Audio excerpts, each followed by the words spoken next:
Formula One is now the pinnacle of motorsport, watched by hundreds of millions of people around the world. But Formula One didn't suddenly appear in 1950. Its roots stretch back more than 50 years before the first championship race. To understand how Formula One was started, we need to go back to a time when cars themselves were a revolutionary invention. The first motor races. In the late 1800s, automobiles were still a novelty. Most people travelled by horse, train or carriage. As inventors across Europe developed motor vehicles, competition naturally followed. Manufacturers wanted to prove their machines were faster, more reliable and more advanced than their rivals. In 1894, France hosted one of the first organised automobile competitions between Paris and Rouen. The event wasn't focused purely on speed. Reliability and practicality were also important, but it demonstrated something crucial. People loved watching automobiles compete. Within a few years, racing events began appearing all over Europe. The birth of Grand Prix racing. As the automobile industry grew, racing became more professional. Manufacturers quickly realized that winning races helped sell cars. In 1906, the first race officially called a Grand Prix was held near Le Mans in France. Grand Prix means grand prize in French. This race is considered the ancestor of modern Formula One.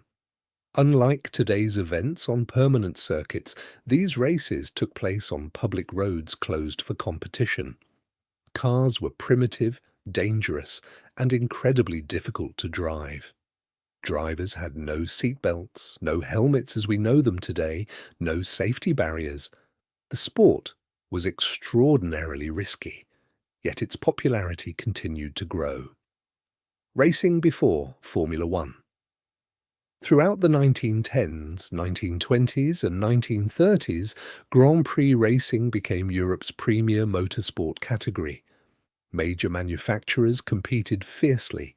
Teams from France, Italy, Germany and Britain fought for dominance. Some of the biggest names included Alfa Romeo, Bugatti, Mercedes-Benz, Auto Union. The problem was that there was no consistent set of rules. Different races often had different regulations, engine sizes varied, vehicle specifications changed from event to event. The sport lacked a unified structure. World War II stops everything. By the late 1930s, Grand Prix racing had reached incredible levels of performance. The famous German Silver Arrows were producing enormous power and setting records across Europe.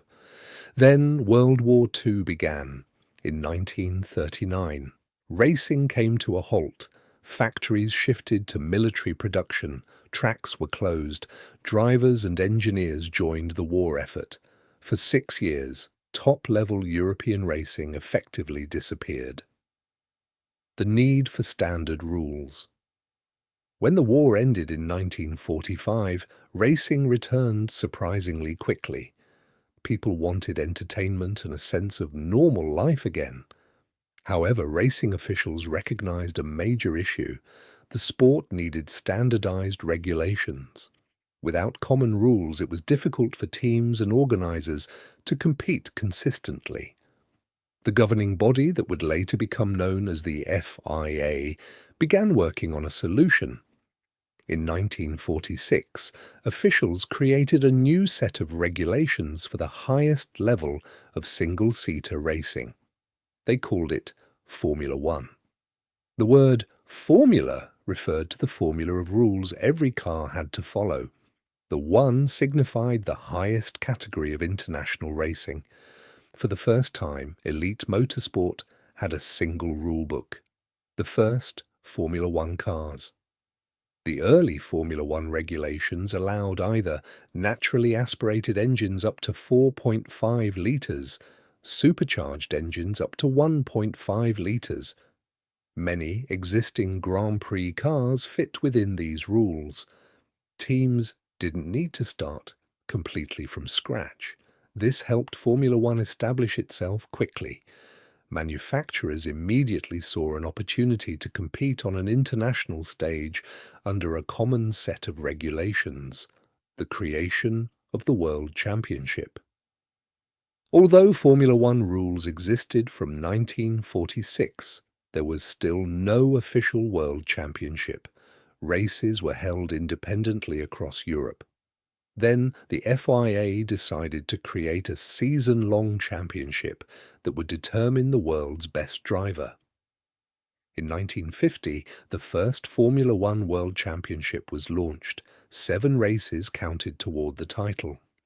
The opening round took place at Silverstone Circuit on May 13, 1950. This race is considered the beginning of modern Formula One. Thousands attended. The British royal family was present. The event received international attention. Formula One had officially arrived. The first champion.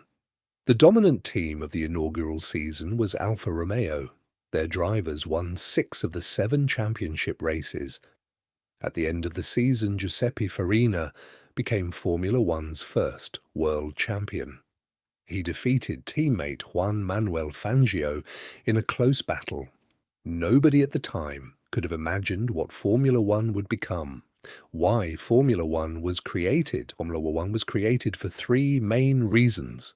First, racing needed a universal set of rules. Second, manufacturers wanted a consistent international competition. Third, fans wanted to know who was truly the best driver and team in the world. Formula One provided all 3. Instead of isolated races with different regulations, the sport now had a single premier category and a world championship. Conclusion. Formula One was not invented overnight. It evolved from the earliest automobile races of the 1890s, grew through decades of Grand Prix competition, survived 2 world wars, and finally became an organized world championship in 1950. The creation of Formula One gave motorsport something it had never had before: 1 set of rules, 1 championship, and 1 stage where the fastest drivers and engineers in the world could compete against each other. More than 75 years later, that same championship is still running, making Formula One the most prestigious form of motorsport on the planet.